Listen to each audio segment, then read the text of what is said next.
উন্নয়নটা কি জিনিস? উন্নয়নটা হচ্ছে সরকারের একটা বড় জায়গা আছে যেটাতে বসিয়া সরকার কি কি কাজ করবে এই ভাগটা করে। কত ভাগ করে? 300 ভাগ করে। ভাই আমরা কোরবানির মধ্যে যখন 7 ভাগ করি, 3 ভাগ করি, অর্থাৎ 300 ভাগ করে পপুলেশনের ভিত্তিতে করে দেয়। আর বাকি কিছু জিনিস থাকে সেইটা একটু তদবির কইরা যোগাযোগ কইরা ভালোবাসার কথা কয়া নিয়ে আসা লাগে। আমার কথা কি বোঝা যাচ্ছে ভাই? আচ্ছা, একটা আমি একটু ছোট্ট গল্প করি। মনে করেন যে এই মুরব্বী 6 কোনা বাচ্চা, 6 কোনা সওয়া, 6 সওয়ার মধ্যে উনি হাট যাবার বেড়াইছে।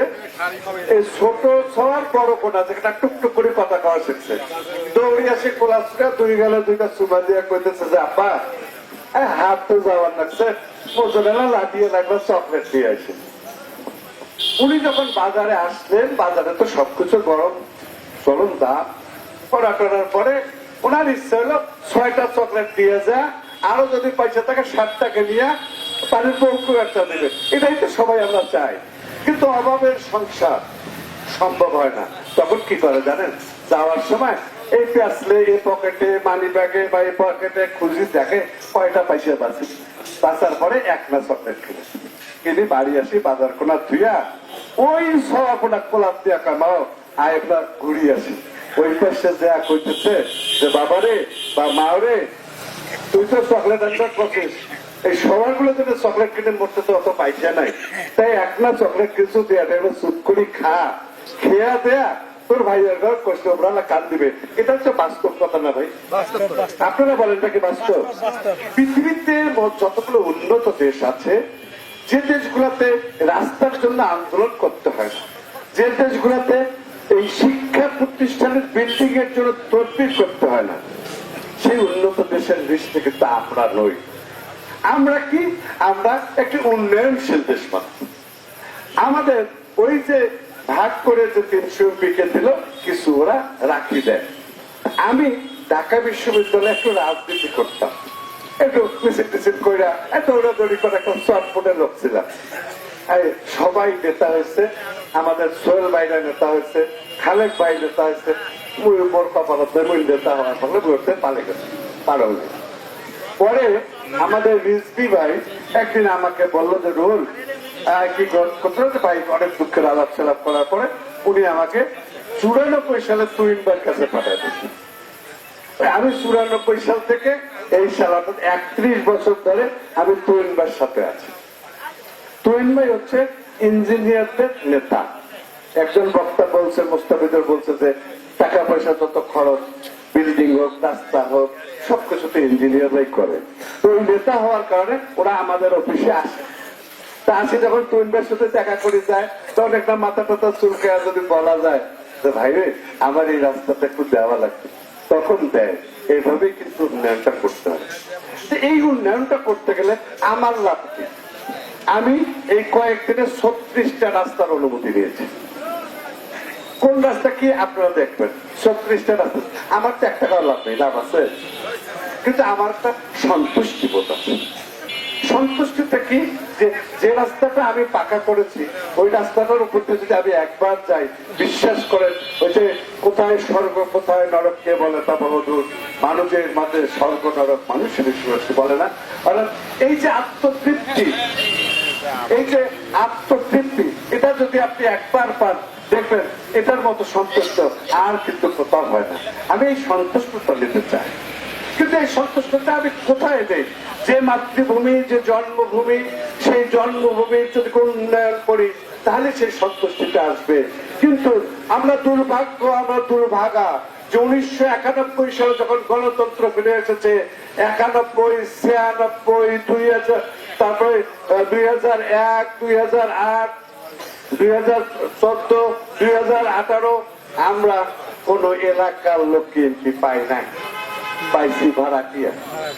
আপনারা দেখেন 91 সালে আমাদের এখানে ভাড়াটিয়া এমপি ছিল।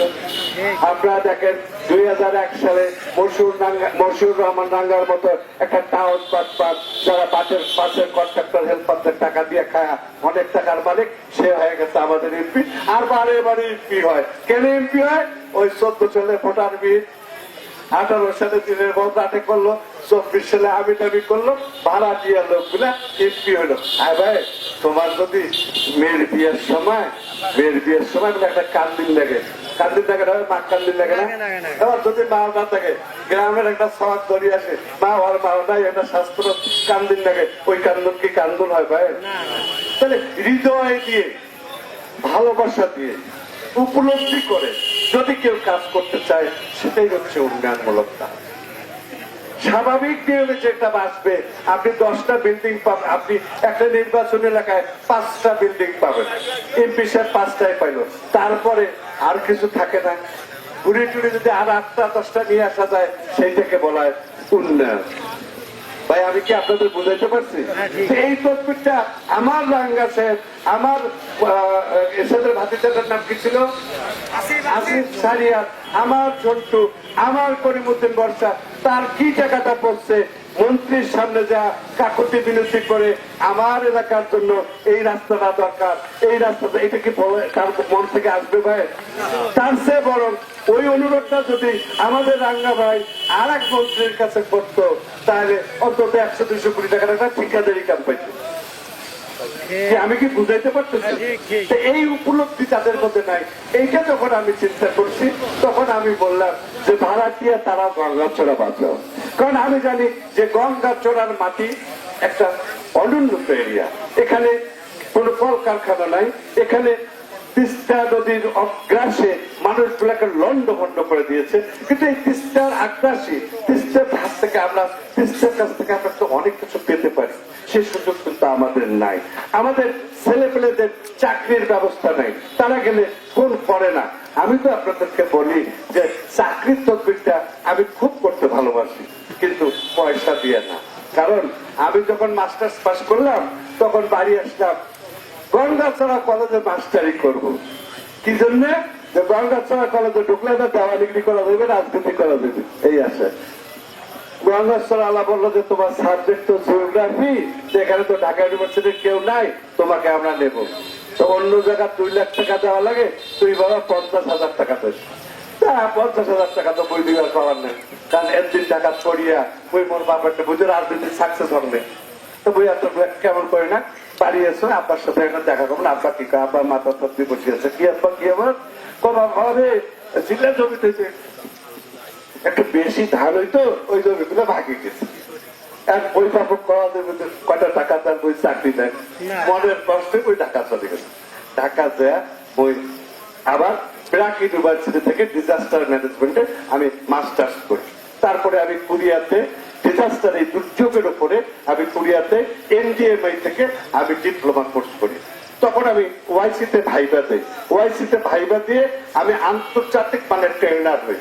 আমি 2015 সালে আজারবাইজানের আর্মিদেরকে আমি এককভাবে বাংলাদেশ থেকে যে ডিজাস্টার ম্যানেজমেন্টের উপর ট্রেনিং দিই, আমি ব্যাংককে ট্রেনিং দিই। এই ট্রেনিং দিয়ে যখন আমি বাংলাদেশে আসলাম, তখন আমি যেহেতু একটু বিএনপির সাথে ভালো সম্পর্ক, এরপরে আর আমাকে কোনো দেশে যাইতে দেওয়া হয় না, আমি আর যাইতে পারি নাই। আমি এই উপলব্ধি থেকে আমার মনে হয় যে আমরা যদি আমার নিজের যোগ্যতা এবং আমাদের তুহিনটার কাছে যে আসি, তার কাছে থাকার কারণে যে লোকগুলোর সাথে দেখা হয়, এদের কাছে বলে আমি কিছু কাজ করার চেষ্টা করলাম। তারপরে আমি কি করলাম, আমার 2টা ছেলে, একটা ছেলেকে আমি কানাডাতে পাঠিয়ে দিয়েছি, সে পড়াশোনা করে, আর একটা ছেলেকে মালয়েশিয়া পাঠিয়ে দিয়েছি। আমার ওয়াইফ হচ্ছে একজন ইঞ্জিনিয়ার, সে এখন ঢাকায় এই শিক্ষার ইঞ্জিনিয়ার, সে ঢাকায় বসে। তো আমি এই 2001 থেকে 2006 পর্যন্ত আমি কিন্তু চৌধুরী কামাল ইবনে ইউসুফের একজন লিয়াজ অফিসার পদে আমার ওখানে পোস্টিং ছিল। কিন্তু আমি মন্ত্রীর কাছে খুব একটা যাইতাম না, ওইটার সাথে আমরা ঘোরাঘুরি করতাম, এলাকার কাজ করতাম, ওনার এলাকার পাশে আমার এলাকার কিছু যোগ হয়েছে। এই জন্য 2001 থেকে 2006 পর্যন্ত আমি নোহালী ইউনিয়নে বেশ কিছু, বলা যাবে না অনেক কিছু, বেশ কিছু রাস্তা, বেশ কিছু শিক্ষা প্রতিষ্ঠানে এমপিও, বেশ কিছু বিল্ডিং, এই যে ঢাকা থেকে রিক্সা পাঠিয়ে দেওয়া, ঢাকার বাচ্চাদের খাবার না আমাদের ইউনিয়ন বাদ গেছে ওটা ঢুকানো, মানে এইরকম সারাদিন এই কাজগুলো আমি করতাম। এবারে যখন আমরা একটা সম্ভাবনা দেখেছি, তা আমি এখন থেকে একটু শুরু করছি। এখন কিন্তু সবার পক্ষে এই সৌভাগ্য হবে না, কারণ আপনি বললেই ঢাকার কোন এলজিডির পিডি আপনি বললে পানি উন্নয়ন বোর্ডের ইঞ্জিনিয়ার আপনার কথা শুনবে না, আমার কথা শুনে, কারণ আমি একটা বড় মানুষের সাথে আছি। আমি কি বুঝাইতে পারছি ভাই? কিন্তু আপনারা যদি আমার বলেন যে ভাই অনেক তো লেকচার দিয়ে আসছেন চন্দনের হাটে, খুব তো দাবি দাবি করছে, অনেক মানুষ অনেক প্রশংসা করলো, আমার একটা গান করে দেন কি খাওয়া এখন পরীক্ষার কার্ড পাইছে। বাবা, পরীক্ষার কার্ড পাওয়া মানে লিখিত পরীক্ষা, ওই তদবির আমি পারবো না। এই তদবির কারা পারে? যারা পয়সা দিয়ে এই কাজটা করে। আমি এই পয়সাটা কাজটা বিশ্বাসী না, আমার পক্ষে সম্ভব না, কারণ এগুলো সাধারণত নিম্ন লেভেল দিয়ে এই কাজগুলো, আমি কি বুঝাইতে পারতেছি ভাই? এই কাজগুলো পারি না, আমি পারি না। আর একটা জিনিস পারি না, সেটা হলো একটা লোক চাকরির জন্য আমাকে 1 লাখ টাকা দিল বা 2 লাখ টাকা দিল, এই 2 লাখ টাকার জন্য সে অবশ্যই দিতে গরু বেচাবে, অথবা বাড়ির পাশে ঘরের পরে জমি গুলা বেচবে। কারণ আমি তো চাকরির টাকা দিবেন বাইরে। এই যে উপলব্ধিটা, এই যে মর্ম বেদনাটা আমাকে আঘাত করে। এই জন্য আমি চেষ্টা করি যে এই কাজটুকু যেন আল্লাহ আমাকে না করায়, কোন মানুষ তার জন্য নিঃস্ব হয় যে আমার চাকরির টাকাটা আমাকে না দেয়। এই জন্য 2001 থেকে 6 পর্যন্ত আমি মন্ত্রীর সাথে ছিলাম, তুহিন ভাইয়ের সাথে ছিলাম। আমার থানায় যখন সেই সময় ডিজিএফআই ফোন করলো যে রুহুল আমিনের নামে মামলা করা লাগবে, উনি বললেন যে একটা লোকও রাজি হয়নি আমার বিরুদ্ধে মামলা করা। বিশ্বাস করেন, গঙ্গাছড়া থেকে আমার বিরুদ্ধে কেউ দরখাস্ত করবে, কেউ এইটাতে রাজি হয়নি। কারণ আমি বিশ্বাস করেন, আমি এই জিনিসটা খুব চিন্তা করি। আমি আমার বাড়ির পাশে একজনের সাথে আমার বড় ভাইকে গন্ডগোল ছিল। বড় ভাই চায় যে আমি বললে ওসি শোনে, আমি বললে এসপি শোনে, তা অন্য লোক দিয়ে বলছে তো ওদেরকে একটা বড় মামলা ফাঁসে দেবো। তা আমি বললাম, আরে তুই তো করলো ভাইজান কইছে, ঠিক আছে ভাইজান কইতে পারে, কিন্তু মোট যখন ক্ষমতা থাকবেন না তখন কি তোমরা এই গ্রামে পাস করবেন না? করবেন, তাহলে অবশ্যই এই কাজটা করা যাবে না। বিশ্বাস করেন, আমি কোনো মিথ্যে কথা বলি না, আমি এই কাজগুলো করি নাই।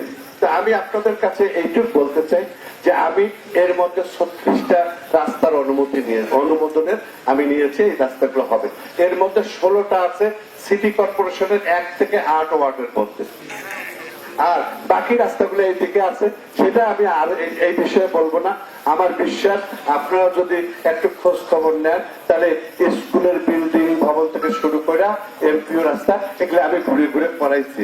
তো আমার কাছে এখানে আমি যখন আসি, বিশ্বাস করেন আমি সবাইকে চিনি না, আমি প্রথমে বললাম, আরে তোমার ওটাতে মিটিং যাবো, তো তোমরা কি বেশি দাবি দাবি করবেন না? তখন না করবো না। কি দাবি করবেন? ওই একটা রাস্তা আর একটা মন্দির হলে হবে। তা আমি বললাম যে আমি এই রাস্তাটা ঘোষণা দেব এবং ওই মন্দিরের উন্নয়ন ঘোষণা দেব, কাজটা যদি করতে না পারি কোনোদিন চন্দনাহাটে আর মিটিং করবো না। আমার কাছে সেই রাস্তাটা এসেছে।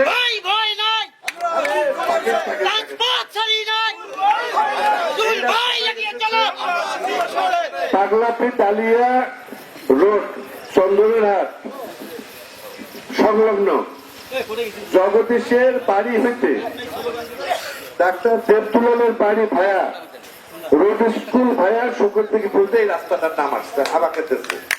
আর একটা দেশে আলতাফপুর চন্দনাহাট দুর্গা মন্দিরের কাজ। আমি আপনাদেরকে বলি আরো 2-1টা নাম আছে, আর একটা কি সভাপতি সাহেব আলতাফপুর মহাশাসক, 3টা নাম দিচ্ছে। আমি 2টা কাজ করবো, আমি 3টা করবো না, কারণ আমি এমপি না। করবো আরো 2-4 মাস পর আরেকটা করবো। ভাই বুঝতে পারছি? আমি আপনাদেরকে কথা দিচ্ছি, 3টা কাজ আমাকে দিচ্ছে, আমি 2টা কাজ করে দেবো। রাস্তাটা করে দেবো, আর এই চন্দনাহাটের দুর্গা মন্দির অথবা মহাশাসনের যে কোনো একটা আমি সাহায্য দেবো। আচ্ছা, এই সাহায্যটা কিন্তু আমি দিতে পারি ওইটুকুই। ওই যে পড়াশোনা একটু বাইরে করছি, কিছু লোকের উপকার করছি, একটা বড় মানুষের সাথে থাকি, এই জন্য ওনাদের সাথে বসে আমি এইটুকু করে দিতে পারবো। আর এইটুকু আমাদের অনুমতি দিচ্ছি, কারণ গতকাল সন্ধ্যা 6টার সময় আমি তুহিন ভাইতে ওনার অফিসে আমি বসি আমাদের এই বনানীতে। তা আমি বললাম, ভাই এই সপ্তাহে কি আপনি ডোমাটিমে যাবেন? না 27-28 তারিখে যাবো। তখন ভাই আমি একটু যাই করো মিটিং আমি কিন্তু বইলে আসছি। হ্যাঁ, তো এই হচ্ছে ভাই কথা। আমি বড় বক্তব্য আমি দিতে চাই না, কারণ কি ওই যে আমি কিন্তু চোখ বন্ধ করি শুনতেছিলাম যে লোকগুলো এত প্রশংসা করলো, আমি কি আসলে এত বড় মানুষ? আসলে আমি তো এত বড় মানুষ না। আমি হয়তো এত বড় মানুষগুলোর সাথে একটু থাকি, হয়তো দু একটা লোকের সাথে কথা বলার আমার সুযোগ হয়েছে। আমি আপনাদের কাছে একটা প্রশ্ন করতে চাই, জিজ্ঞাসা করতে চাই যে এর আগে সরকার কে ছিল ভাই? কে ছিল বলেন? এই আওয়ামী লীগের সাধারণ সম্পাদকের নাম কি ছিল? ওবায়দুল কাদের। আমি কোন পুরো নাম বলতে পারবো না, আমি ওবায়দুল কাদের ছিলাম। উনি একটা বক্তব্য দিয়েছিলেন, যে আওয়ামী লীগ যদি ক্ষমতা না থাকে একদিনে 5 লক্ষ লোক মারা যাবে, বলছিল না তাই? পেছনের লোক বলছিল। আচ্ছা, আমরা যারা হিন্দু সম্প্রদায় আছি, এই জায়গাটা হিন্দু সম্প্রদায় বেশি, আমাদের বেশিরভাগ লোক একটু আওয়ামী লীগের পক্ষে ছিল। এরা দেশ স্বাধীনের সময় থেকে শুরু হয়েছে, শেষ পর্যন্ত ছিল। কোন কোন জায়গায় একটু ভাঙছে, কোন কোন জায়গায় ভাঙে নেই। যেমন আমাদের জেলা হোসেন সাইদির এলাকায় হিন্দু ভোট বেশি, কিন্তু উনি হিন্দুদেরকে বুঝায় উনি এমপি হয়ে গেছে। আমি বুঝাইতে পারছি? তা সেই সুবাদে আপনারা বলেন তো, যখন এই 5ই আগস্ট ঘটলো, যখন এই বাংলাদেশি জাতীয়তাবাদ যে শক্তি, বিএনপির যে শক্তি, বিএনপির ছাত্রদল, যুবদল, স্বেচ্ছাসেবক দল যে কমান্ড, তারেক রহমানের যে কমান্ড, বিএনপির ভারপ্রাপ্ত চেয়ারম্যান যেভাবে নির্দেশনা দিচ্ছে, যদি এরা যদি এইরকম হইতো তাহলে কি ভাই আপনাদের এই 2-4টা বাড়িঘর পোড়া দেওয়ার কথা নাই এলাকায়? বলেন। কিন্তু বিশ্বাস করেন আপনাদের এখানে কোথাও ঘটে নাই। তাহলে কি কিছুই ঘটে নাই? ভাই কিছু একটা ঘটছে। কি ঘটছে? আপনার বাড়িতে আপনার যে পাশের ভাই আছে তার সাথে আপনার ঝগড়া হতে পারে। তা আমি হিন্দু মুসলমান যদি পাশাপাশি থাকি, জমি নিয়ে, ক্ষেত খামার নিয়ে, গরু ছাগল নিয়ে হয়তো একটু ঝগড়া হয়, সাংবাদিকরা এইটা ঘুরে আছে বলে হিন্দু মুসলমান দাঙ্গা। বাংলাদেশে এই দাঙ্গা হওয়ার কথা না। অতএব আমাদের দলটা হচ্ছে বাংলাদেশি জাতীয়তাবাদে বিশ্বাসী। আমরা বিশ্বাস করি যে বাংলাদেশের 1,43,000 বর্গ কিলোমিটার এলাকার মধ্যে হিন্দু, বৌদ্ধ, খ্রিস্টান থাকবে। আমরা বিশ্বাস করি এখানে পাহাড়ি থাকবে, এখানে দ্বীপের লোক থাকবে, উঁচুতে মানুষ থাকবে, নিচুতে মানুষ থাকবে, মানুষের মধ্যে কোনো ভেদাভেদ থাকবে না। এই 1,43,000 বর্গ কিলোমিটারের মধ্যে যারা বসবাস করে তাদের সবার নিয়ে কথা বলে এটাই হচ্ছে বাংলাদেশি জাতীয়তাবাদের রাজনীতি। এবং আজকে চলমান প্রেক্ষাপটে যে সংস্কারের কথা তারা বলতেছে, কিছু সংখ্যক লোক বলতেছে, তাদের উদ্দেশ্যে বলতে চাই 2022 সালে তারেক রহমান বিএনপির ভারপ্রাপ্ত চেয়ারম্যান 2022 সালে যে 31 দফা ঘোষণা করেছে, সেই 31 দফার মধ্যে আপনারা নতুনত্ব কোনো কিছু আনতে পারেন নাই। আপনারা এনেছেন নির্বাচনকে বিলম্বিত করে, নির্বাচনকে একটু দেরি করে কিভাবে আটকানো যায়। কারণ আপনাদের ইতিহাস 3টা সিট, আওয়ামী লীগ বিএনপির বাইরে কোন যে দলগুলাই আছে তাদের কিন্তু 3টা সিট, কখনো 5টা সিট, কখনো 8টা সিট। এবারও নির্বাচন এলে তাদের আসন হয় না। আওয়ামী লীগ যদি ইলেকশন করবে কি করবে না এটা আওয়ামী লীগ বোঝে, বড় বড় যারা আছে তারা বোঝে, ভাই আমি বুঝি না। কিন্তু আওয়ামী লীগ যদি ভোট নাও করে, বিএনপি আর জামাত যদি আলাদা ভোট করে, হ্যাঁ ভাই কোন আওয়ামী লীগের লোক, কোন হিন্দু লোক জামাতের ভোট দেয় ভাই? কারণ কি না, কোন মুসলমান ভোট দেয় না জামাতে। তাহলে এটা কোথায় শুনলেন? বাবা আমি তো আরবি পড়ি নাই। আমি চরমোহনায় পীর সাহেব 2020 সালে তার বক্তব্যে বলল যে এই দেশ যদি কমিউনিস্ট হয় তাহলে সেখানে একদিন ইসলাম আসতে পারে, জামাত ক্ষমতায় আসলে এই দেশে ইসলাম আসবে না। কে বলেছে আমি জানি না ভাই, এটা বলেছে চরমোহনের পীর সাহেব। যে চরমোহনের পীর সাহেবের সাথে আপনারা বড় একটা জোট গঠন করার জন্য মিটিং করতেছেন। আপনারা ইউটিউব খোলেন, ইউটিউবের চ্যানেল খোলেন, আপনারা দেখবেন। কারণ কি যে আপনার নামটা দিয়েছেন জামাতে ইসলাম, কিন্তু আপনারা এই দেশের ইসলামের জন্য আপনারা কোনো কিছু করেন নাই, বরং ইসলামকে আপনারা বিতর্কিত করেছেন। আপনাদের নামটা হয়েছে জামাতে ইসলাম, কিন্তু আপনার জামাতে ইসলামের কোন পন্থা আপনাদের কাছে নাই। ইসলামে কোন রথ কাটার কথা নাই, ইসলামে মানবাধিক করার কথা নাই। আপনারা যখন সেখানে সুযোগ পেয়েছেন আপনারা জীবনে করেছেন। আজকে অনেক হুজুর ভাই জানি না কোন কোন ক্ষমতা বলে তারা এটা বলে যে আমাদের জামাতকে যদি ভোট দেন তাহলে আপনারা ব্যস্ত যাবেন। ক্ষমতা না গেলেও বেহেশতে যাবেন। ভাই ইউটিউব খোলেন, দেখবেন জামাতের হুজুররা বলতেছে নাউজুবিল্লাহ, দুনিয়ার মাঠে বসে বেহেশতের টিকিট কেনা বেচা কইরা মানুষকে ভুল বোঝায়, ধর্মের অপব্যাখ্যা দিয়ে আপনারা মানুষকে ভুল বোঝাবেন না। আমরা মুসলমান, আমরা হিন্দু। মুসলমান হিসেবে আমি যেমন মুসলমান ভাইদের সুখে দুঃখে কথা বলবো, কিন্তু আমি যদি মুসলিম হই, একজন আল্লাহ তাআলা আমাদেরকে কখনো শুধু মুসলমানদের রক্ষা করার জন্য, মুসলমানকে দান খরচ করার জন্য, মুসলমানকে ভালোবাসার জন্য বলে নাই। আল্লাহ বলছে তার বান্দার প্রতি সেবা করার জন্য। তা বান্দা কিন্তু হিন্দু, মুসলমান, বৌদ্ধ, খ্রিস্টান সবাই, কি না ভাই? সবাই। এইটাই হচ্ছে আমার বিশ্বাস। এই বিশ্বাসকে আমি ধারণ করি। আমি অন্তরের অন্তঃস্থল থেকে শ্রদ্ধা জানাই, ভালোবাসা জানাই, আমি আমার কৃতজ্ঞতা জানাই যে আমার কথা শোনার জন্য আপনারা দীর্ঘক্ষণ অপেক্ষা করেছেন। আমি আপনাদের সামনে দায়িত্বহীন ভাষায় বলতে চাই, যদি আমি আজকে এখানে প্রধান অতিথি না হতাম, যদি বাংলাদেশের চলমান প্রেক্ষাপটে এরকম না হতো, যদি আজকে আমি বিএনপি নমিনেশন নিয়ে আসতে পারতাম, তাহলে আজকে এখানে আপনাদের সামনে আমি স্পষ্টভাবে বক্তব্য দেওয়ার সুযোগ পাইতাম, সাহস পাইতাম। কিন্তু এখানে যখন আমি প্রধান অতিথি হিসেবে এসেছি, আজকে বাংলাদেশের যে রাজনৈতিক প্রেক্ষাপট, আজকে আমার দল জড়িত আমাকে এখনো মনোনয়ন দেয় নাই, অতএব আমার বক্তব্যের ভাষা একটু ভিন্ন হবে নাকি ভাই? আমি আশা করি যে বাংলাদেশ জাতীয়তাবাদী দল যদি আমাকে মনোনয়ন দেয়, তাহলে আমি বিএনপির ইলেকশন পক্ষে ধানের শেষ প্রত্যেকটি আপনাদের সাথে ভোট চাইতে আসবো। যদি বাংলাদেশ জাতীয়তাবাদী দল আমাকে মনোনয়ন না দেয়, অন্য কাউকে যোগ্য মনে করে, আমি তার ভোট করব। তবে আমি শুধু এইটুক কথা আপনাদেরকে বলি, যে উন্নয়নের কথাটুকু আমি বলেছি, যে উন্নয়ন সম্পর্কে মত বিনিময় করতে চেয়েছি, 2000 থেকে 2006 সাল পর্যন্ত আমি কিন্তু কোনো মন্ত্রী এমপি ছিলাম না। তখনও যেহেতু আমি করতে পেরেছি, তখন যেহেতু আমার মন্ত্রীর সাথে একটা চেয়ার ছিল, মহান আল্লাহ যদি আমার ভাগ্যে রাখে, আমার চলার যে গতি, আমার চলার মধ্যে যে সততা, যে নিষ্ঠা, যে কর্মদক্ষতা আমি দেখাতে সক্ষম হয়েছি, আমার বিশ্বাস বিএনপি যদি ক্ষমতায় আসে, আমি ছোট্ট হইলে একটা চেয়ার পাবো। আমি আপনাদের সামনে এই আশাবাদ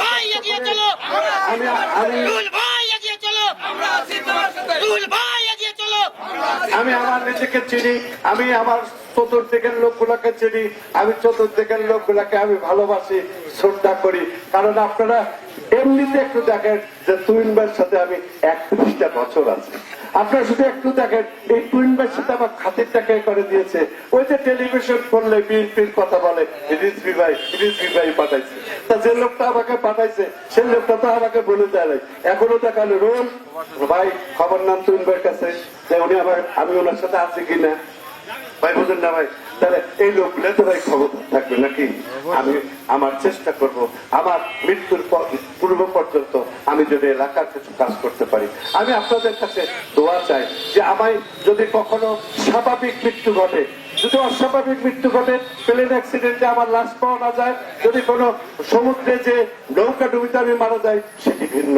কিন্তু আমি যখন মারা যাব, আমার পিছনে আমার যে লাশের গাড়িটা যখন আমার এলাকায় আসবে, তখন যদি হিন্দু মুসলমান আমার আবেগ আছে, বুঝছেন, আমার লাশটার পেছনে একটু আসে। বিশ্বাস করেন আমি এই আশা নিয়ে রাজনীতি করি, আমি এই প্রত্যাশা নিয়ে রাজনীতি করি।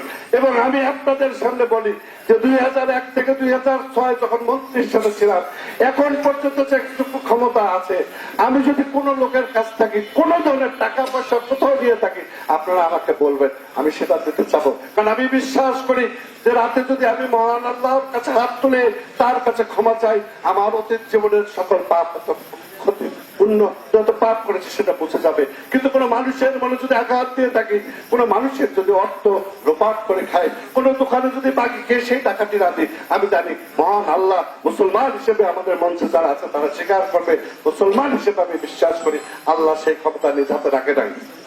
অতএব আমার বিশ্বাস যে আল্লাহ সেই মহা দয়াবান আল্লাহ হয়তোবা আমি হাত তুলে দোয়া করলে আমার পাপগুলো মাফ করতে পারবে। কিন্তু মানুষের ক্ষতি করে, মানুষের টাকা খেয়ে আমি যেন আমার জীবনটা না চালাই, এইটুকু দোয়া আশীর্বাদ রাখবেন। আমি যে কতটুকু দিয়ে গেছি এই কাজটা করব, এরপরে আপনাদের সামনে একদিন আসবো। আসসালামু আলাইকুম।